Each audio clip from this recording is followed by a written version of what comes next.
All right, we're gonna make some more African Black Soap liquid. This time we're gonna use Crowthix to thicken it up, and I'm going to add some fragrance oils, some seasonal fragrance oils.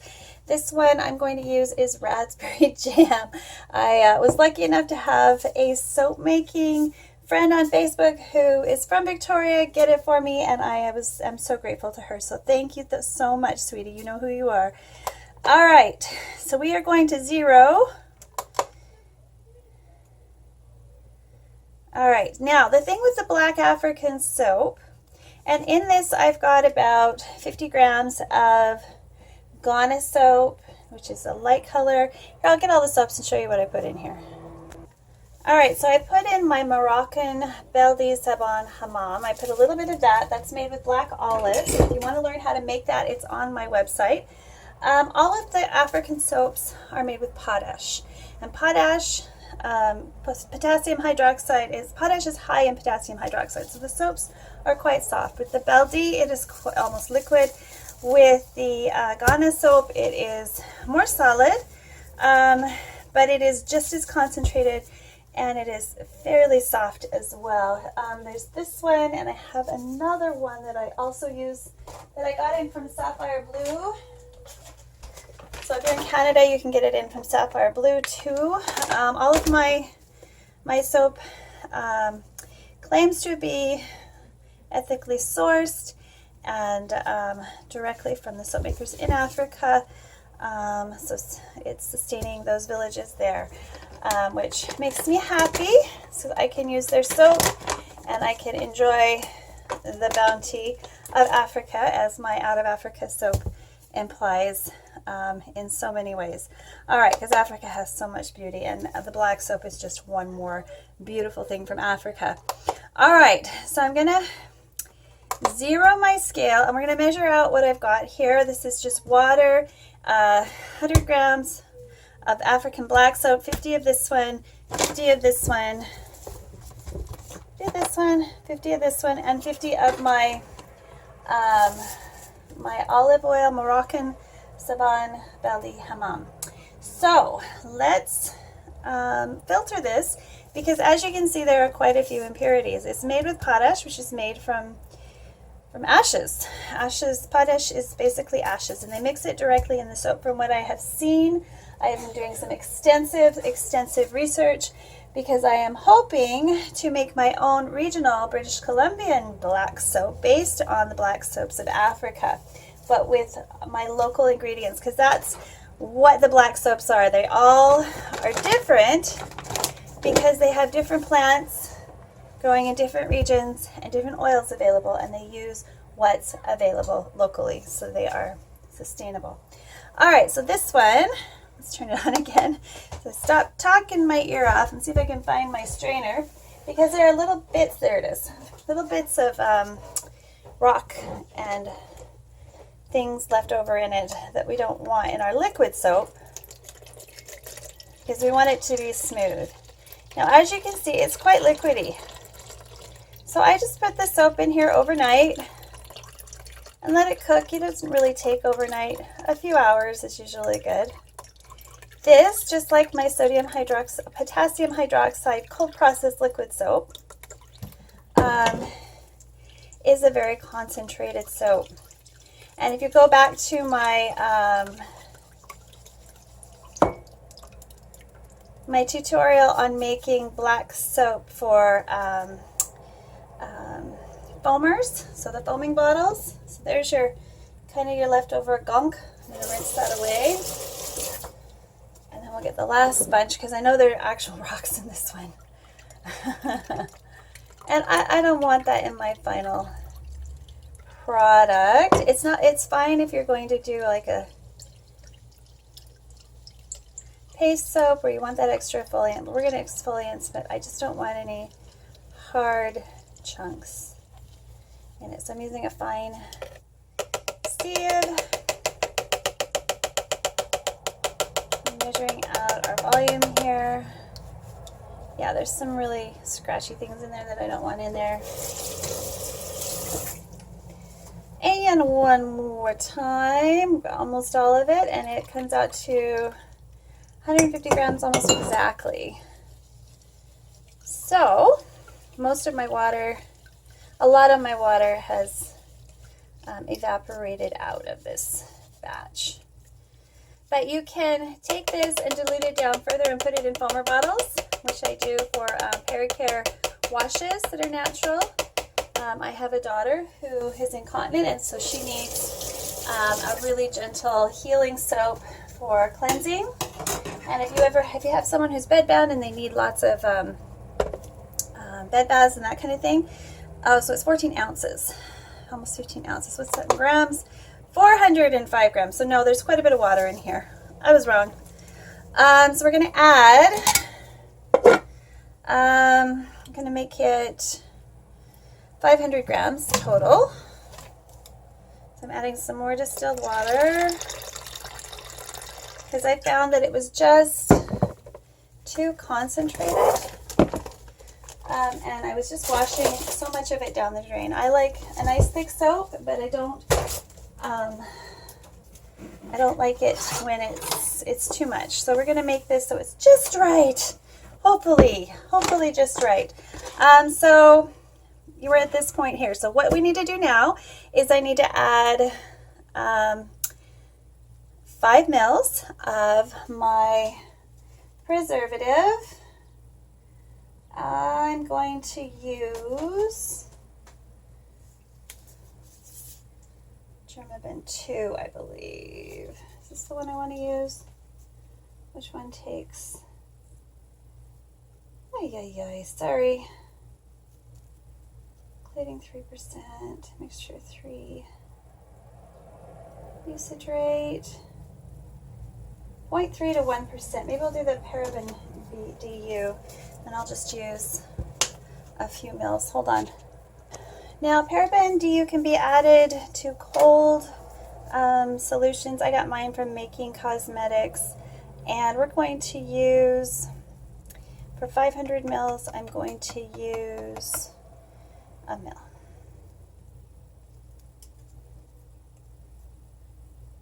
No, I'm going to use 2 mils.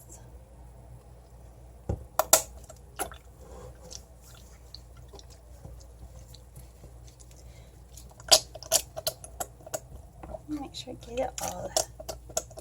I love these pipettes. They are single use though, so find a good source for them. All right, so we've got that in. Now, what we're going to do is we're just going to start adding Crowthix. All right, now Crowthix I'm using is a liquid. You can buy it in pastels. We're going to start with a teaspoon for this much.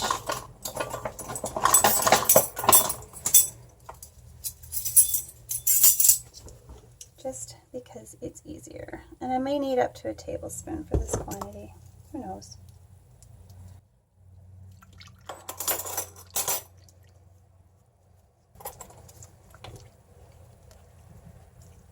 Off on my fingers, but I want every bead of that.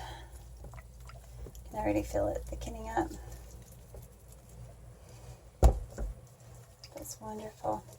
Now I was reading in one Ghana school. I was thinking about signing up for a Ghana school, Ghana soap school. Some soap makers in Ghana will use SLS to thicken up their soap. We're not going to do that. That's not something that most of my customers want, and most soap makers are very concerned about snopes or no snopes. So we will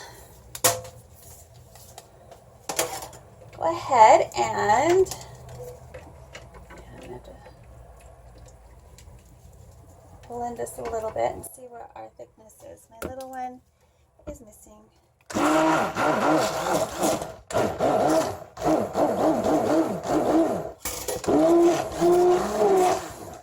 right, so I'm going to leave that for 5 minutes and I'll come back and check it. Okay, we're going to add another teaspoon. That's 2 teaspoons of Crowthix.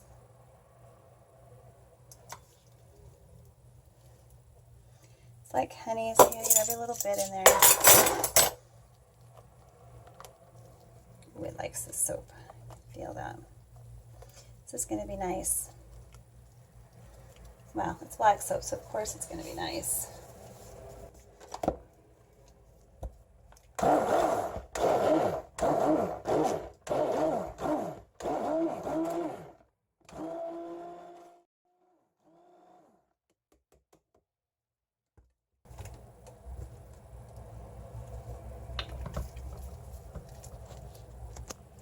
Alright, so with 2, it's less watery. It's more like my menthol cellulose. But I'm going for a very thick soap, so I'm going to add another teaspoon.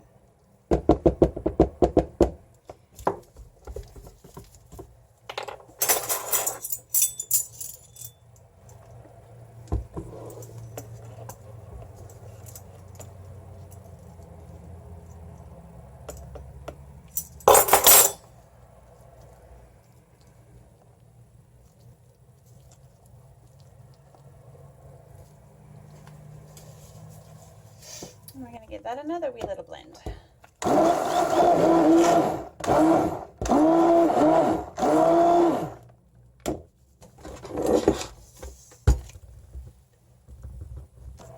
Now, even though this is a very moisturizing soap on its own, I'm going to add a little bit of honeyquat and a little bit of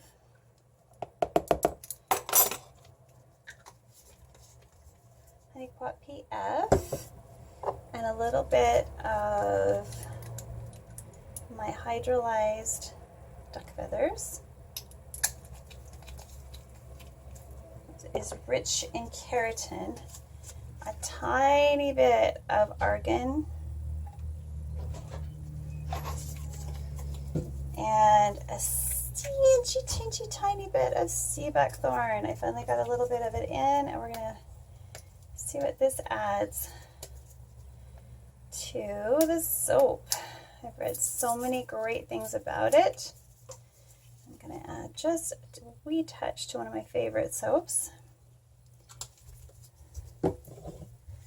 Mix those in. Make sure those aren't going to affect our thickened soap, which is perfect right now.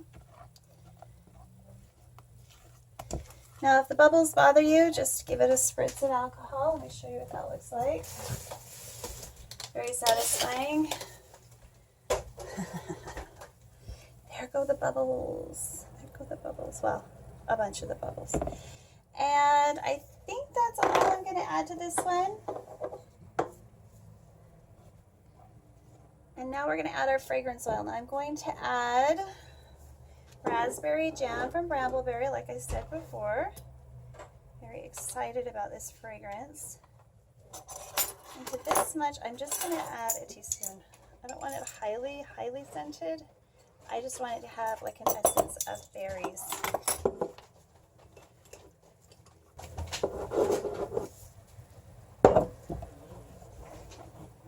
And that's perfect. Just a little berry kind of note.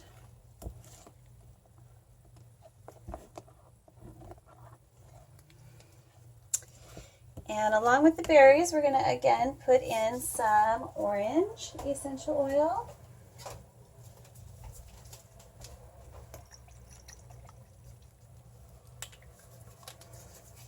And a little bit of lemon.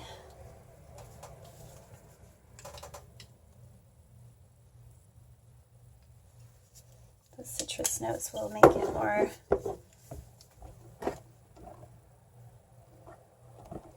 true. Yeah, I like that. That's really nice. Now I can leave it like this, or I can thicken it up again. Let's put another teaspoon of Grothix in.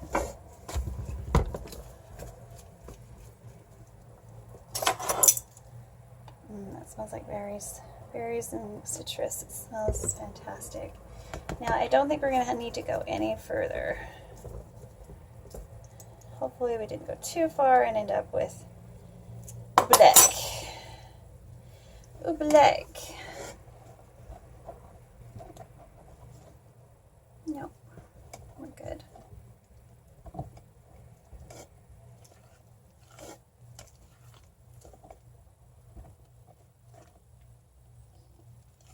Now I'm just going to let this filter out all of the bubbles before I pour it, because I don't want a layer of foam on top of my bottles. And we'll bottle it up, and you can find this in my shop. Give it a try. It's amazing. Yeah, it's really, really nice. And most of the work was done for me because I bought the soap from Africa, the black soap. We want this characteristic thickness rather than the wateriness. It's the same, it's going to work the same, but you'll just be more more conservative in your use. You'll get more bang from your buck, from your soap buck. All right, so this is Jennifer from Gentle Soaps. We'll see y'all next time. More with making soap and other cosmetics. See y'all next time. If you check in the description box, I'll tell you why I use some of these things. So awesome. I can't wait to try this. Alright, so I added some rose water concentrate to this, and it smells fantastic. So rose and raspberry. Oh wow, that's really nice. So I'm using an Indian rose concentrate to fragrance this. And for Mother's Day, I got some Rose Otto essential oil. So in my bottle, I'll be putting a few drops of that. Bulgarian rose. And if it's really, really good, I will offer it to the public as well. But considering the price of rose, and I also have put in a little bit of vanilla essential oil, this is going to be a prime shampoo formulation. It's got all my goodies in it, from honeyquat to hydrolyzed protein from the ducks, feathers. I have to trim my feathers of my ducks. All cruelty free, as far as I know. But incredible! I could just, do this for hours. Just quiet out. We could do an ASMR just with liquid soap making ASMR. Maybe I'll do that. This is quite quiet, just that sound. I'll have to find a quiet room though. I live on a busy street and there's not a whole lot of quiet around here. Alright. So there's the texture of the soap using Crofix liquid. And about 5 teaspoons is what we needed, I believe. You can rewatch the video if you're not sure. 500 grams of volume. And I ended up using about a tablespoon of raspberry, and then rose to preference. So the raspberry rose is, I didn't like the raspberry by itself in the soap. It was great in the bottle, but it smelled like a chemical. Too many artificial notes in my soap, even with the essential oils that I added. So we bumped it up with some really good stuff, which is something that one of my favorite soap makers, my favorite commercial soap makers, does a lot of, which is Lush. They'll add a lot of really nice essential oils in there to bump up their fragrance blends, which is what the really, really high quality fragrances are. They're made with natural things as well as artificial. So there we go. Amazing, amazing. What should I call this one? Maybe liquid gold? Oh, that was awesome. I'd have to make it gold though. It's going to turn even more brown because there's a lot of vanillin in the raspberry as well as the vanilla that I put in there. So it is going to get darker. So I will come back with pictures of the finished product and a review on how it feels on my skin and my hair. Make sure you do a pH test after you're finished, so it's within safety ranges.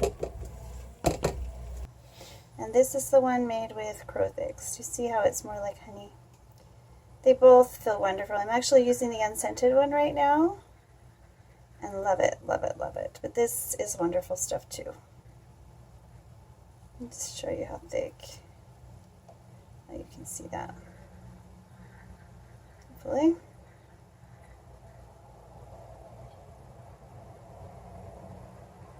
It's kind of like bottling honey. You don't want to get too much going or it'll overflow. Let's get a little closer so you can see actually how thick that is. It goes in.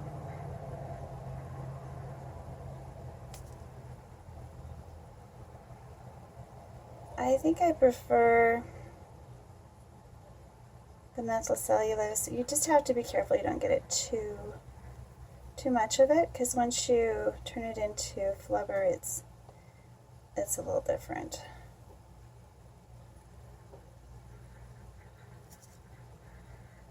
One more little drop.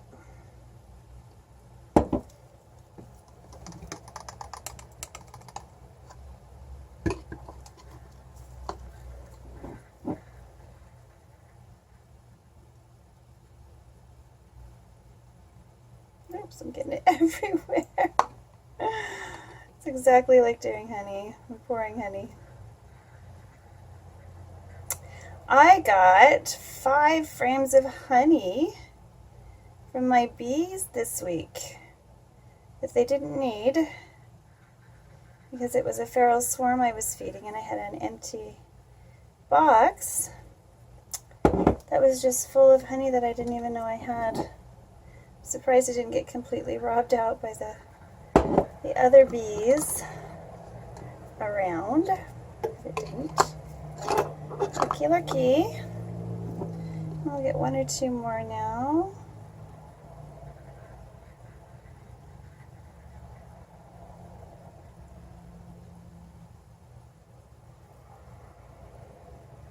Isn't that beautiful? Now I'm going to also do this with, of course this also has my Sabon Belly Hammam in it, so it's not all African black soap. It is a mixture of my pure potassium hydroxide,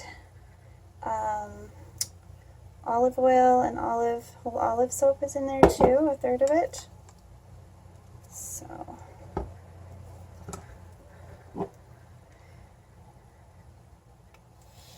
I have recipes for all of those available.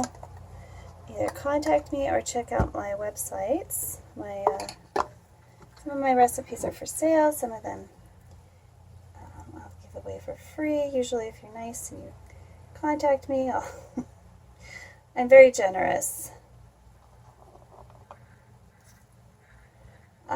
Okay. Looks like this is the last one. Maybe one more. Maybe I need to go get another. Nah, this is it. Now at the end here, I'm going to mix the two and see what happens. Just want to show you guys if they're compatible, the two thickeners, or if they're going to work against one another.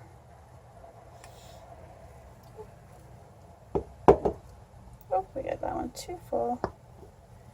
We can put a little more in these others.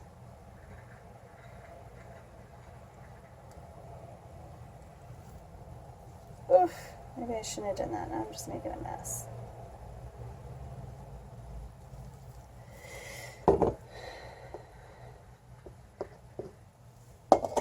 I'm all about getting every little last drop, so we'll do this little experiment once I get everything sealed up.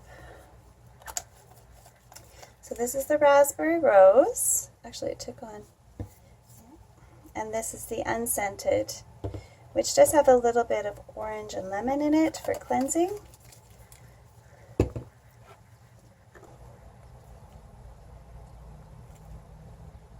This is Jennifer from Gentle Soaps. We'll see you next time you decide to stop by. Click like and subscribe and share if you'd like.